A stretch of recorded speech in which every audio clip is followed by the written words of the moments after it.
ഇത്തരത്തിലുള്ള അവഗണനകൾ ഒഴിവായി കിട്ടണം എന്നാണ് എൻ്റെ ആഗ്രഹം. കാഴ്ചയില്ലാത്തവർ ഇപ്പോൾ നേരിടേണ്ടി വരുന്ന അനുഭവം അറിയണമെങ്കിൽ എൻ്റെ പിറകെ ഞാൻ അറിയാതെ നടന്നാൽ മതി ഒരു ദിവസം.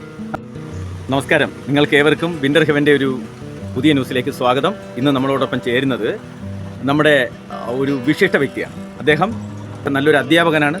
അദ്ദേഹത്തിനെ ബേബി ജി എന്നാണ് അദ്ദേഹത്തിൻ്റെ പേര്. അദ്ദേഹത്തെ നമ്മൾക്ക് പരിചയപ്പെടാം. അങ്ങേ പരിചയപ്പെടാനാണ് സത്യത്തിൽ നമ്മൾ ആഗ്രഹിക്കുന്നത്. അങ്ങയെക്കുറിച്ചുള്ള വിവരങ്ങളൊന്ന് പറഞ്ഞോളൂ. എൻ്റെ പേര് ബേബി. ഞാൻ പാലോടിനടുത്ത് പേരയം പാലുള്ളി എന്ന സ്ഥലത്താണ് താമസിക്കുന്നത്. ഞാൻ ജന്മന രണ്ടുപേർക്കും കാഴ്ചയില്ലാത്ത ഒരാളാണ്. പിന്നെ തിരുവനന്തപുരം അന്ധവിദ്യാലയത്തിൽ പഠിച്ചു വളർന്നു. തിരുച്ചിക്കിപ്പാൽ കോളേജിൽ നിന്ന് BA പാസ്സായി, പാലക്കാട് നിന്ന് ഡിപ്ലോമ പാസ്സായി. ഇപ്പോൾ പാലോട് ബ്ലോക്ക് റിസർച്ച് സെൻ്ററിൽ BRCയിൽ സ്പെഷ്യൽ എഡ്യൂക്കേറ്ററായി, അതായത് ഇങ്ങനെയുള്ള കുട്ടികളെ പഠിപ്പിക്കുന്ന അധ്യാപകനായി വർക്ക് ചെയ്യുന്നു. അംഗപരിമിതനായി മുന്നോട്ട് പോകുന്നു. ഞാൻ ജനിച്ചപ്പോഴേ ജന്മനാ കാഴ്ചയില്ലാത്ത ആളാണ്.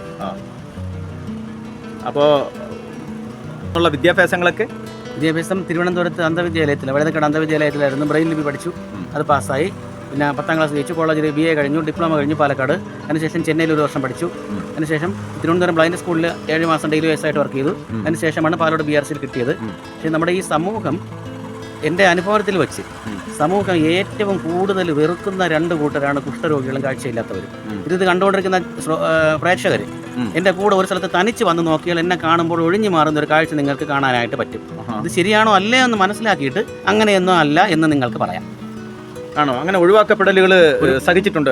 ഒരുപാട് അനുഭവങ്ങളുണ്ട്. ഇന്ന് തന്നെയും ഞാൻ പാലോട് നടന്നു വന്നപ്പോൾ എന്നെ കണ്ടവർ ഒരുപാട് ഒഴിഞ്ഞു മാറി പോയപ്പോൾ തന്നെ സരവൺ ജിയാണ് കൊണ്ടുവന്ന് വണ്ടി നിർത്തിയിട്ട് എൻ്റെ അടുത്ത് എവിടെ പോകുന്നതെന്ന് ചോദിച്ചിട്ട് എന്നെ വിളിച്ച് കൊണ്ട് ബസ് സ്റ്റോപ്പിൽ കൊണ്ടുവാക്കിയത്. പക്ഷേ അദ്ദേഹത്തിന് വേണമെങ്കിൽ എന്നെ മൈൻഡ് ചെയ്യാതെ പോകാമായിരുന്നു. ഞാൻ അറിയുന്നില്ലല്ലോ, മൈൻഡ് ചെയ്യാതെ പോകാമായിരുന്നു. അങ്ങനെയുള്ള അപ്പോൾ നമ്മൾ ഒരു 100 പേര് ഒഴിവാക്കുമ്പോൾ ദൈവം ഒരാൾ നമ്മുടെ അടുത്ത് കൊണ്ടുവരും. അങ്ങനെ വന്നതാണ് അദ്ദേഹം. അങ്ങനെ അത്രയ്ക്കുള്ള പ്രത്യേകതകളൊന്നും ഞങ്ങൾക്കില്ല. ഇത് കേൾക്കുമ്പോൾ ചിലർക്കൊന്നും അത് അദ്ദേഹം സുഹൃത്തായതുകൊണ്ട് പറയിക്കുന്നതാണോ ഒക്കെ തോന്നാം. പക്ഷേ അങ്ങനെ വല്ലതുണ്ടോ? അങ്ങനെയാണോ സത്യം നമ്മുടെ ഫീലിംഗ്? അങ്ങനെയാണെങ്കിൽ എനിക്ക് വിളിച്ച് പറയാമായിരുന്നല്ലോ, ഞാൻ വരാൻ പോകുന്നു, ഇവിടെ നിൽക്കണമെന്ന് എനിക്ക് വിളിച്ച് പറയാമായിരുന്നല്ലോ. അപ്പോൾ അദ്ദേഹത്തിൻ്റെ എൻ്റെ ഫോൺ എടുത്ത് നോക്കിയാൽ നിങ്ങൾക്ക് മനസ്സിലാവും ഞാൻ വിളിച്ചിട്ടുണ്ടോ ഇല്ലയോ എന്നുള്ളത്.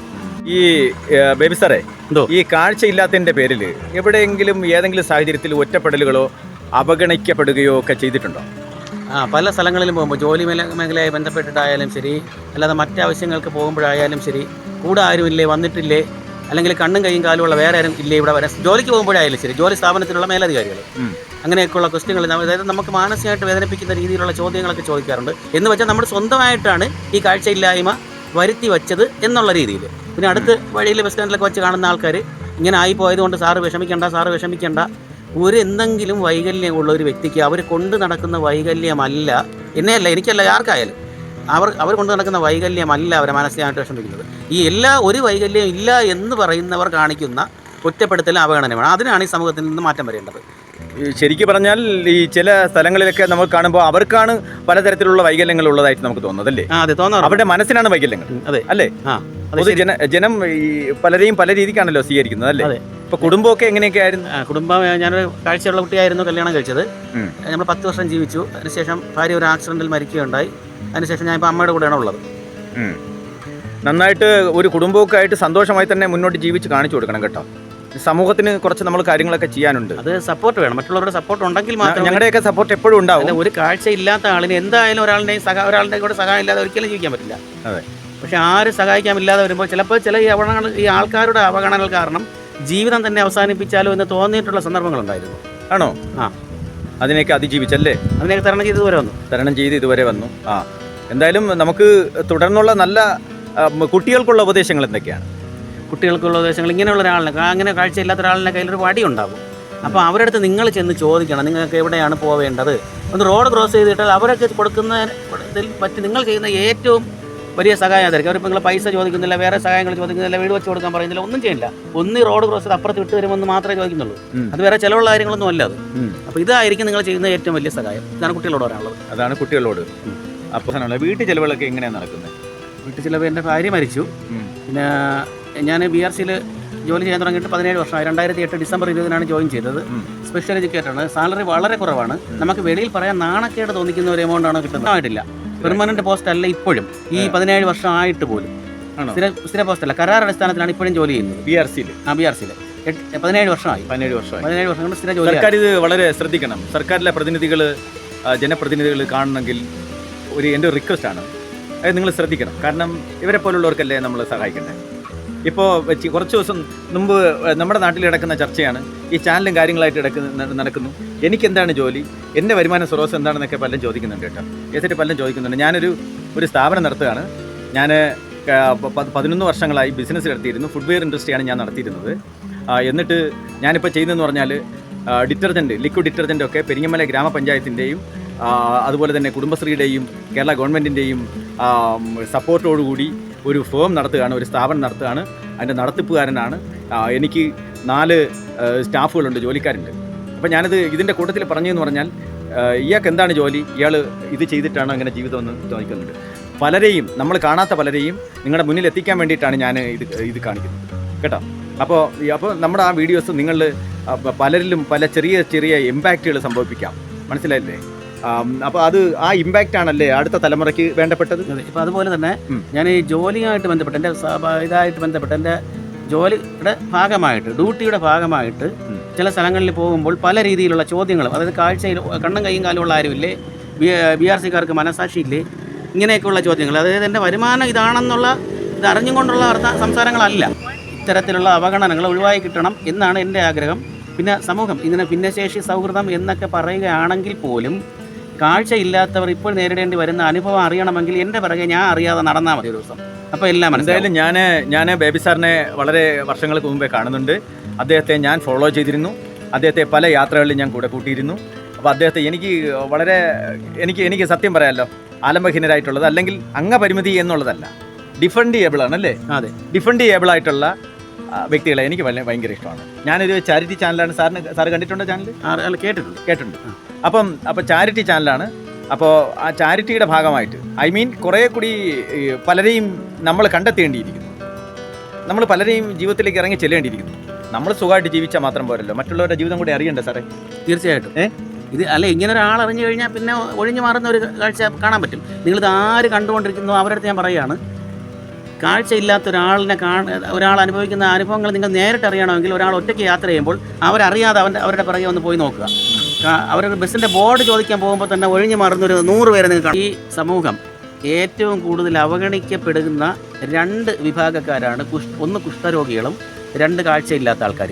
ഇത് നിങ്ങൾക്ക് നേരിട്ട് അറിയണമെങ്കിൽ എന്നെ തന്നെ വേണമെന്നില്ല, ഒരു കാഴ്ചയില്ലാത്ത ആൾ നടന്നു പോകുമ്പോൾ അവരുടെ കൂടെ ഏതെങ്കിലും ബസ് സ്റ്റാൻഡിൽ ചെന്ന് അവരുടെ ബാക്കിൽ നിന്ന് വാച്ച് ചെയ്തുകൊണ്ട് നിന്നാൽ മാത്രം മതി.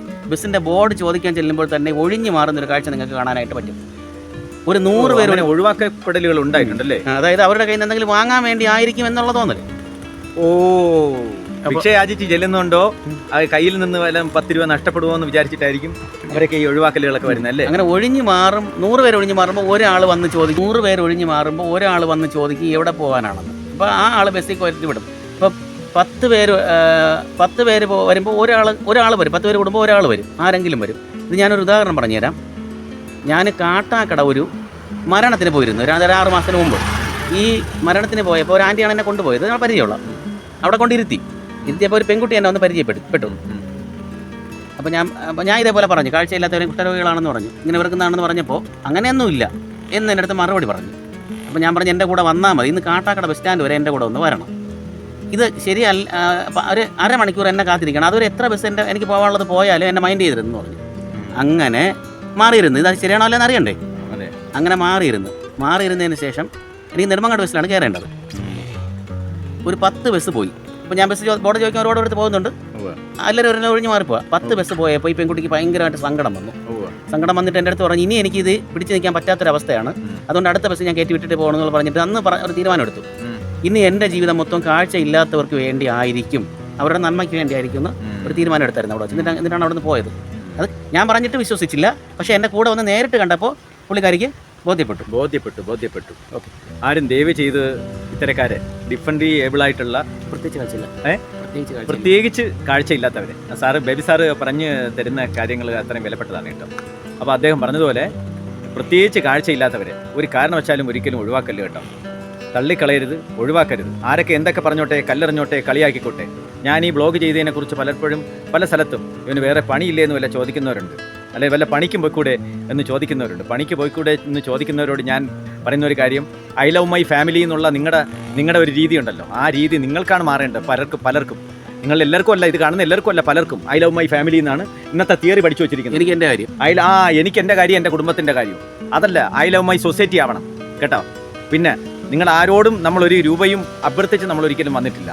ഇതുപോലുള്ള സാധാരണക്കാർക്ക് ഇപ്പോൾ സാറിന് ഒരുപാട് ബാധ്യതകളില്ലേ? ഉണ്ട്. എത്ര ലക്ഷം രൂപ? ഏതാണ്ട് 3 ലക്ഷത്തോളം രൂപ കടമുണ്ട്. ഏതാണ്ട് 8ഓളം ഉണ്ടായിരുന്നു. അത് കുറെ തീർന്നു. എൻ്റെ ശമ്പളത്തിൽ ഞാൻ തീർത്തു. ഇനി ഒരു 3 ലക്ഷത്തോളം രൂപയുണ്ട്. നമ്മുടെ വീട്ടിലെ സാഹചര്യം വെച്ച് കൊടുക്കാൻ പറ്റാത്തൊരവസ്ഥയാണ്. സാലറിയും കുറവാണ്. അങ്ങനെയുള്ളവരെ നിങ്ങൾ സഹായിച്ചാൽ മതി. ബ്ലോഗ് ചെയ്യുന്നതിന് ഞങ്ങൾക്ക് ആരുടെയും സഹായത്തിൻ്റെ ആവശ്യമില്ല കേട്ടോ. ഇത് കാണുന്ന നിങ്ങളോട് പലരോടും ഞങ്ങൾ പറയുന്നതാണ്. ഇനി ഏത് തരത്തിലുള്ള കമൻറ്റുകൾ ഇട്ടാലും ശരി, പക്ഷേ അങ്ങനെ ചെയ്യണം. നിങ്ങൾ മറ്റുള്ളവരെ സഹായിക്കാൻ തയ്യാറാവണം കേട്ടോ. അപ്പോൾ അതിനു വേണ്ടിയിട്ടുള്ള ഒരു ദൗത്യമാണ് നമ്മുടെ ദൗത്യം. ഇങ്ങനെ ഒരു യൂട്യൂബ് ചാനൽ എനിക്ക് പങ്കെടുക്കാൻ അവസരം ഒരുക്കിയ സർവൺജിക്കും പിന്നെ ഇത് കണ്ടുകൊണ്ടിരുന്ന നിങ്ങൾക്കും എല്ലാവർക്കും സ്നേഹം നിറഞ്ഞ നന്ദി അറിയിക്കുകയാണ്. ഈ വിൻ്റർ ഹെവൻ എല്ലാവർക്കും ഒന്ന് സബ്സ്ക്രൈബ് ചെയ്ത് കൊടുക്കുക, എല്ലാവർക്കും ഷെയർ ചെയ്യുക, ഇതെല്ലാവരും കാണുക, സഹായിക്കുക. എല്ലാവർക്കും സ്നേഹം നിറഞ്ഞ നന്ദി അറിയിക്കുന്നു. സാറിൻ്റെ പ്രത്യേകിച്ചുള്ള നന്ദി അറിയിക്കുന്നു. നന്ദി, നമസ്കാരം.